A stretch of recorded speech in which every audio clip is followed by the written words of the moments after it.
RFC. RFC. RFC. RFC. RFC. 89.5 et 106.6 en FM. La radio locale. Merci de nous recevoir chez vous. Moun qui fait l'Europe, l'émission thématique portée par le Centre Europe Direct Antilles-Guyane sur Radio Fréquence Caraïbes, afin de découvrir ou redécouvrir cette institution qu'est l'Union Européenne en Martinique. Moun qui fait l'Europe, c'est tous les deuxièmes lundis du mois de 11h à 12h. Moun qui fait l'Europe, faire connaître les actions de l'Union Européenne sur notre territoire et informer de l'impact de l'Union Européenne dans le quotidien des Martiniquaises et Martiniquais. Alors maman, écoutez pourtant, exote comprendre et surtout, gardez l'écoute.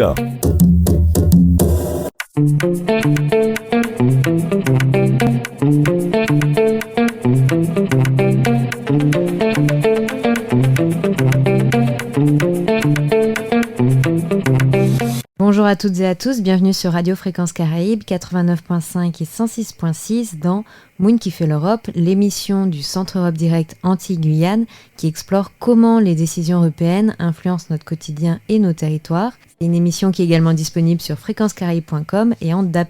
Aujourd'hui, on va parler de droit avec un grand D, de droit avec un S et plutôt des vôtres. Alors, imaginez ceci.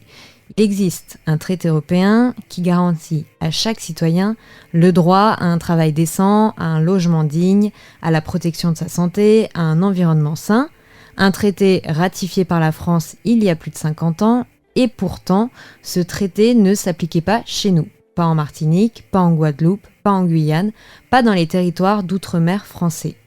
Et ça, c'est pas à cause d'une loi complexe, pas à cause d'un débat parlementaire interminable, c'était simplement parce que la France n'avait jamais envoyé la lettre requise au Conseil de l'Europe pour étendre ce traité à nos territoires. Alors, 53 ans plus tard, c'est cette anomalie juridique, absurde, injuste et héritée de l'époque coloniale, qui a pris fin le 19 mars dernier. Ce jour-là, le représentant permanent de la France auprès du Conseil de l'Europe a annoncé depuis la Moldavie que la Charte sociale européenne allait désormais s'appliquer à la Martinique, à la Guadeloupe, à la Guyane, à Mayotte, à la Réunion et plusieurs autres collectivités. Ça sera effectif dès le 1er mai 2026. Alors aujourd'hui, on va décortiquer ensemble ce que tout cela signifie, qu'est-ce que c'est que cette charte, pourquoi son absence était-elle une anomalie au regard du droit international et qu'est-ce qu'elle change concrètement pour nos territoires, sans oublier quelles en sont les limites. Donc, pour commencer, pour comprendre pourquoi le 19 mars est en quelque sorte une date historique, il faut d'abord comprendre ce que c'est que cette charte et en quoi l'exclusion des territoires d'outre-mer constituait une anomalie au regard du droit international lui-même. Donc commençons par une précision importante pour mettre un petit peu de contexte. La Charte sociale européenne, c'est un traité du Conseil de l'Europe. Attention, le Conseil de l'Europe, c'est une organisation différente de l'Union européenne. Il regroupe 46 États membres, dont la France, et son siège est à Strasbourg. Sa mission, c'est protéger les droits humains, la démocratie et l'état de droit en Europe. Cet organisme, il a produit 2 grands traités complémentaires. Le premier, c'est la Convention européenne des droits de l'homme, qui a été signée en 1950. Elle protège les droits civils et politiques, comme la liberté d'expression, le droit à un procès équitable, l'interdiction de la torture. Et le second, c'est ce qui nous intéresse aujourd'hui, c'est la Charte sociale européenne, qui a été signée en 1961 et révisée en 1996. Cette charte, elle protège les droits sociaux et économiques du quotidien. La charte, elle garantit donc un large éventail de droits de l'homme de tous les jours. Le droit au travail, à des conditions équitables, le droit à un salaire juste, la protection de la maternité, le droit à la santé, à un logement digne, à l'éducation, à la protection contre la pauvreté et à l'exclusion sociale. Elle protège aussi spécifiquement les personnes qu'on peut qualifier de vulnérables, enfants, personnes âgées, personnes handicapées, personnes migrantes, et elle exige que tous ces droits soient garantis sans discrimination. Et ce qui rend la charte efficace, c'est principalement son système de contrôle. C'est-à-dire que le Comité européen des droits sociaux, le CEDS, surveille que les États respectent leur engagement. Les États doivent soumettre régulièrement des rapports sur la situation réelle. Et depuis 1998, les syndicats, les ONG et les associations peuvent déposer des réclamations collectives devant ce comité quand un État viole ses obligations. Alors certes, les décisions du CEDS ne sont pas des condamnations pénales, mais les États ont l'obligation de coopérer avec le comité et de rendre des comptes. Et une décision de non-conformité a un poids au moins politique et diplomatique. Maintenant, voyons le cœur du problème juridique avec cette anomalie liée à la clause coloniale, entre grosses guillemets. En droit international, le principe général est clair. Quand un État signe un traité, ce traité s'applique à l'ensemble de son territoire. C'est ce que stipule la Convention de Vienne sur le droit des traités de 1969, qui a valeur coutumière en droit international. Mais la Charte sociale européenne, elle contient une exception, l'article L2, qui permet d'étendre son application au territoire non métropolitain, à condition que l'État dépose une déclaration expresse auprès du secrétaire général du Conseil de l'Europe. La Commission nationale consultative des droits humains, elle a qualifié cette clause de clause coloniale, entre guillemets, dans sa déclaration adoptée à l'unanimité en septembre 2024. Et ces clauses, elles ont été rédigées donc à l'époque coloniale pour permettre aux puissances européennes d'appliquer les traités différemment selon que les populations étaient métropolitaines ou colonisées. Toujours selon cette commission, je cite, cette situation conduit à une différence de traitement entre les populations selon qu'elles résident en métropole ou dans les autres territoires français. Un tel résultat est contraire au droit international des droits humains. Alors, voici le paradoxe. La France a ratifié la Charte sociale européenne en 1973, voilà plus de 50 ans, mais depuis toutes ces décennies, elle ne s'appliquait pas dans les territoires ultramarins. Pourquoi ? La raison, on vient de l'expliquer brièvement, même si elle est difficile à justifier, c'est cet article L2 qui a dit que son application peut être étendue aux territoires non métropolitains, mais à condition que l'État dépose une déclaration expresse auprès du secrétaire général du Conseil de l'Europe, une lettre, un formulaire, c'est tout. Or, la France n'a jamais envoyé cette lettre, ni lors de la signature en 1961, ni lors de la révision en 1996. Le juriste maître Patrick Lingibé, avocat spécialiste des Outre-mer, résume bien la situation. Il explique que la charte originale de 1961 avait été rédigée à une époque où le principe d'égalité entre la métropole et les colonies était très loin d'être effectif. Par exemple, il existait une différence salariale, c'est-à-dire que les salariés ultramarins étaient rémunérés sur la base d'un SMIC inférieur à celui de l'Hexagone. Et ce n'est qu'au 1er janvier 1996, soit 50 ans après la loi de départementalisation de 1946, que le SMIC Outre-mer s'est aligné sur le niveau hexagonal. Donc l'exclusion de la charte s'inscrivait dans ce contexte d'inégalité structurelle héritée de l'histoire coloniale. Et cette exclusion, elle était pas qu'un problème de principe, elle avait des effets bien réels. En mars 2025, le Comité européen des droits sociaux était saisi d'une réclamation collective par la Fédération internationale pour les droits de l'homme, la FIDH, soutenue par la Ligue des droits de l'homme et par l'association Kimpe Red French West Indies. Cette réclamation, elle portait sur deux problèmes concrets qui vous touchent directement. Premièrement, la contamination au chlordécone en Guadeloupe et en Martinique, et aussi l'accès à l'eau potable. Alors, le comité a reconnu que la réclamation était recevable sur la forme, mais il a dû la rejeter sur le fond pour une seule raison: la charte ne s'appliquait pas au territoire ultramarin français. Autrement dit, nos problèmes étaient bien réels, nos droits étaient violés, mais on ne pouvait pas en saisir le juge européen. Et dans la même période, le Conseil de l'Europe avait exclu les Outre-mer d'un rapport sur la crise du coût de la vie pour le même motif: la charte ne s'y appliquait pas. Donc cette victoire du 19 mars dernier, elle est pas tombée du ciel, hein. Elle est le résultat d'années de mobilisation. La CNCDH avait recommandé dès 2024 à la France de déposer la déclaration d'extension. Des associations que je viens de nommer, Kimpe Red French West Indies et Notre Affaire à tous, avaient mené des actions juridiques et de plaidoyer. Il y a également le député de Guadeloupe, Élie Califert, qui avait interpellé publiquement le gouvernement à l'Assemblée nationale avant de multiplier les interventions auprès du Conseil de l'Europe et des conseillers de la présidence. Si je reprends les termes de Sabrina Cajoli, la fondatrice de l'association Kimpe Red French West Indies, elle dit, je cite, « Ça veut dire que l'égalité en droit pour les Outre-mer aujourd'hui, il ne faut pas seulement l'apprendre, il faut l'arracher. » Et Élie Califert, lui, ajoute, « En ce 19 mars, date anniversaire de la loi de départementalisation de 1946, dont nous célébrons les 80 ans, la France rend hommage à une histoire de lutte et d'émancipation. » Donc maintenant, allons au concret. La Charte sociale européenne, c'est quoi exactement pour vous, pour nos familles, pour nos communautés, nos territoires ? Et bien en fait, la Charte protège, comme je l'ai dit précédemment en introduction, une liste de droits fondamentaux du quotidien. Le droit au travail et à des conditions équitables, donc droit à la sécurité, à l'hygiène, un salaire juste, égalité de traitement entre les hommes et les femmes, droit de grève, droit à la négociation collective. Il y a également le droit à la santé. Les États s'engagent à prendre des mesures appropriées pour protéger la santé des populations. Cela inclut notamment la lutte contre les pollutions environnementales, donc le chlordécone, le droit au logement, droit à un logement décent, mesures contre l'exclusion par le logement, le droit à la protection sociale, sécurité sociale, aide sociale et médicale, protection contre la pauvreté et l'exclusion sociale, le droit à l'éducation, droit à l'enseignement primaire gratuit, droit à la formation professionnelle et enfin le droit à un environnement sain, donc protection des populations contre les risques environnementaux majeurs.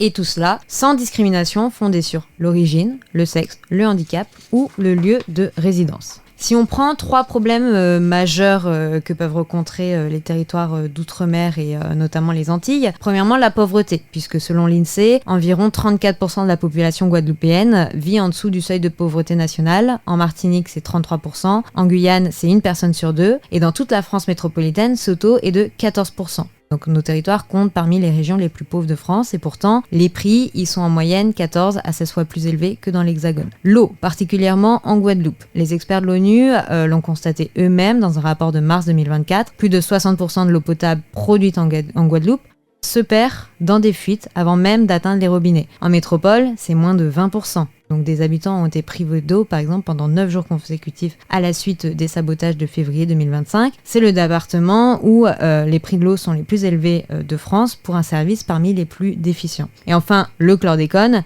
ce pesticide qui a été utilisé dans les bananeraies de la Guadeloupe et de la Martinique de 1972 à 1993. Il était interdit aux États-Unis. Résultat, selon Santé publique France, plus de 90% de la population adulte de Martinique et de Guadeloupe est contaminée. Le chlordécone, il est classé comme perturbateur endocrinien et cancérogène potentiel.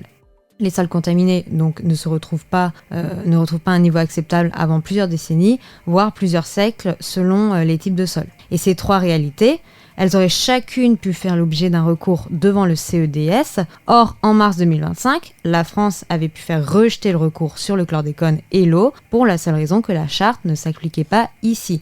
Et ce ne sera plus le cas donc désormais à partir du 1er mai 2026. Et revenons sur la décision elle-même, annoncée le 19 mars, et sur ce qu'elle signifie, mais aussi sur ses limites. Donc c'est Pape Ndiaye, représentant permanent de la France auprès du Conseil de l'Europe, qui a fait l'annonce lors d'une conférence de haut niveau dans la capitale de la Moldavie. Il a dit, je cite, « Nous nous réjouissons de vous annoncer que l'ensemble des dispositions de la charte s'appliqueront aux collectivités territoriales d'outre-mer, relevant de l'article 73 de notre Constitution. » Alors, l'article 73 de notre Constitution, c'est celui qui concerne les départements et régions d'outre-mer, la Guadeloupe, la Guyane, la Martinique, Mayotte et la Réunion, mais l'extension a été élargie à Saint-Martin, Saint-Barthélemy et Saint-Pierre-et-Miquelon également. 2 territoires ne sont cependant pas concernés, la Nouvelle-Calédonie et la Polynésie française qui relèvent d'un régime juridique différent, donc ce seront leurs assemblées locales qui se prononceront séparément. La signification, elle est historique puisque ça met fin à 53 ans d'exclusion. La France se distinguait jusqu'ici de pays comme les Pays-Bas, le Portugal, l'Espagne et le Royaume-Uni qui avaient déjà étendu ces protections à leur territoire d'outre-mer. L'île de Saint-Martin, c'en est l'exemple le plus frappant. Côté néerlandais, la charte s'appliquait. Côté français, elle ne s'appliquait pas. Donc 2 habitants de la même île avaient des droits différents. Et alors, ce que ça ouvre concrètement, c'est 2 voies de recours. Premièrement, le mécanisme de rapport. La France, elle sera désormais tenue de rendre des comptes de la mise en œuvre de ses droits dans les territoires ultramarins devant le CEDS. Elle devra également soumettre régulièrement des rapports sur la situation réelle avec des chiffres, des données, des évaluations. Deuxièmement, les réclamations collectives, c'est-à-dire que les syndicats, les ONG et les associations pourront désormais déposer des recours auprès du CEDS concernant des violations des droits dans les outre-mer français. Mais alors aussi, qu'est-ce que ça ne change pas ? Quelles sont les limites à connaître ?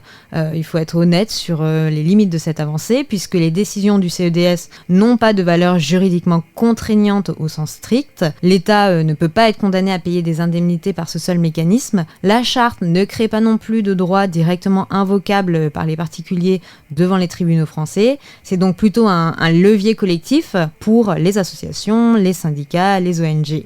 Enfin, leurs droits existent sur le papier, mais leur effectivité, elle dépend aussi largement des politiques publiques, des investissements, de la volonté politique. Et l'eau en Guadeloupe, par exemple, ne sera pas réparée par un recours juridique, mais la charte peut obliger l'État à rendre des comptes, à fixer des calendriers et aussi à justifier ses choix. Désormais, je voudrais consacrer une partie à un autre territoire, mais c'est un cas qui interpelle, qui nous parle. C'est celui de Mayotte, parce que l'extension de la charte, à ce territoire, elle prend une signification particulière, à la fois symbole d'une victoire et révélateur d'une réalité dramatique que la charte seule ne peut évidemment pas résoudre. Mayotte, c'est un département français depuis 2011. C'est aussi la région la plus pauvre de France, et de très loin. Plus de 77% de la population vit sous le seuil de pauvreté nationale. À titre de comparaison, on a vu que c'était 34% de Guadeloupe et 14% en France métropolitaine. Donc 3 habitants sur 4 vivent dans la pauvreté dans un département de la République française. Et le PIB par habitant à Mayotte, c'est le plus bas de tous les départements français. Les inégalités, elles y sont extrêmes, et tout cela dans un contexte de pression démographique intense, puisque Mayotte, c'est aussi le département français où la croissance de la population est la plus forte, notamment portée par une immigration importante en provenance des Comores voisines. Et pourtant, la situation, elle y est alarmante. L'organisation Human Rights Watch a documenté dans un rapport de novembre 2025 une situation particulièrement préoccupante concernant notamment les enfants en France. L'éducation, elle est obligatoire pour les enfants de 3 à 16 ans. À Mayotte, il y a des milliers d'enfants qui ne sont tout simplement pas scolarisés. L'organisation chiffre à plus de 15 000 le nombre d'enfants exclus du système scolaire. Et ceux qui accèdent se retrouvent souvent dans des classes surchargées, sans eau potable, enfin de l'eau potable en tout cas en quantité insuffisante, ni installation sanitaire correcte, ni alimentation garantie. Et les enfants les plus touchés sont ceux qui vivent dans les quartiers informels, ceux issus de familles migrantes en situation irrégulière, et les enfants aussi en situation de handicap qui disposent de très peu d'accompagnement adapté. Et si on rajoute à cela l'épisode du cyclone Chido, puisqu'en novembre 2025, le cyclone Chido a frappé Mayotte, c'est l'un des cyclones les plus dévastateurs qu'ait connu le département depuis des décennies.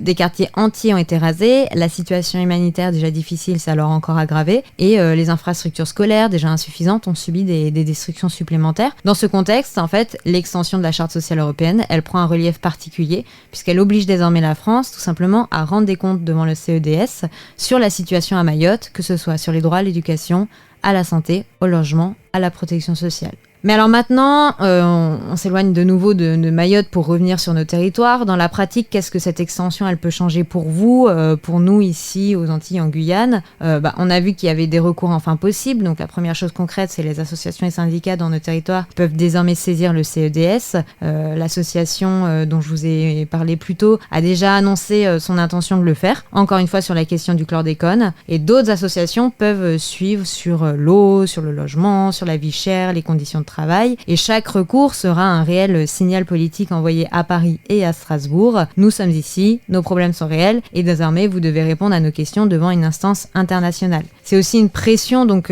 sur les politiques publiques, puisque même sans condamnation directe, le mécanisme de rapport de la charte peut changer les choses. Quand la France devra rendre des comptes devant le CEDS sur l'accès à l'eau potable, par exemple, avec les chiffres que nous avons évoqués en Guadeloupe ou en Martinique, elle ne pourra plus ignorer la question, et elle devra présenter un plan, des indicateurs, des engagements. C'est aussi une forme de signal pour l'égalité, puisque pendant 53 ans, un citoyen qui vivait à Paris avait plus de droits formels qu'un citoyen qui vivait à Fort-de-France, à Pointe-à-Pitre ou à Cayenne. Et ce qu'il faut suivre dans les prochains mois, puisque la charte prend en effet le 1er mai 2026, donc le 1er mai qui arrive, il faudra surveiller les recours déposés, les premiers rapports de la France au CEDS sur la situation des Outre-mer. Ces rapports ils sont publics, accessibles à tous, et la mobilisation des acteurs locaux. La charte n'est utile que si elle est utilisée, encore une fois, par les associations, les syndicats, les avocats, les élus. C'est aussi à eux de se l'approprier. Et désormais, pour terminer, j'aimerais prendre un peu de hauteur sur le sens profond du droit, l'Europe, l'outre-mer, avant de conclure. L'Union européenne et le Conseil de l'Europe, en fait, ils sont souvent, et ils ont été souvent perçus dans nos territoires comme des instances lointaines qui légifèrent depuis Bruxelles, Strasbourg, sur des réalités qu'elles ne connaissent pas vraiment. Ce n'est pas une perception fausse, et le fait que la charte ne s'appliquait pas chez nous en était la preuve concrète, mais cette décision montre aussi que ces institutions peuvent être des alliés alliés, que le droit européen peut être un levier, que des associations antillaises ont su utiliser ces mécanismes pour forcer la France à corriger une anomalie vieille de plus d'un demi-siècle. La Constitution française dit à l'article 72-3, la République reconnaît au sein du peuple français les populations d'outre-mer dans un idéal commun de liberté, d'égalité et de fraternité. Et la loi de 2017 sur l'égalité réelle outre-mer proclame que la République reconnaît aux populations des outre-mer le droit à l'égalité réelle au sein du peuple français. Bon, ce sont de beaux textes, mais entre ces textes et la réalité, il y a souvent une distance. Et c'est le travail, évidemment, des élus, des politiques publiques, etc., mais aussi des citoyens, des associations, des militants, de réduire cette distance en utilisant tous les outils qui sont à leur disposition, y compris ceux du droit européen, à ne pas oublier. Donc, désormais, la Charte sociale européenne est l'un de ces outils. C'est aussi à nous de s'en saisir. Voilà, nous arrivons donc au terme de cette émission. Si on récapitule ce que nous avons vu aujourd'hui, premièrement, en gros, en résumé, la Charte sociale européenne est un traité du Conseil de l'Europe qui garantit les droits sociaux fondamentaux. Travail, santé, logement, protection sociale, éducation, environnement sain, et elle est souvent appelée la Constitution sociale de l'Europe. Deuxièmement, pendant 53 ans, cette charte ne s'appliquait pas dans les territoires ultramarins français à cause d'une simple absence de déclaration administrative. C'est une anomalie héritée de l'époque coloniale. Troisièmement, cette exclusion avait des effets réels et concrets. En 2025, un recours sur le chlordécone et l'eau en Guadeloupe a été rejeté pour la seule raison que la charte ne s'y appliquait pas. Quatrièmement, grâce au travail acharné de plusieurs associations et d'élus, la France a annoncé l'extension le 19 mars dernier et cette extension sera effective le 1er mai 2026. Et cinquièmement, cette extension ouvre deux voies, les rapports obligatoires et les réclamations collectives devant le CEDS. Ce n'est pas une baguette magique, mais c'est quand même un levier puissant à condition de s'en saisir. Je conclus avec une citation de Sabrina Cajoli de l'association Kimbe Red French West Indies. Il a fallu se battre pour obtenir cette décision et cette phrase résume tout. Les droits ne se donnent pas, ils s'obtiennent malheureusement et cette histoire n'est pas terminée, elle commence. Merci de nous avoir suivis. Pour en savoir plus, vous pouvez consulter le site du Centre Europe Direct Antilles-Guyane et nos émissions sont également disponibles sur fréquencecaraïbe.com et en DAB+. On se retrouve le mois prochain pour un nouveau numéro de Moon qui fait l'Europe.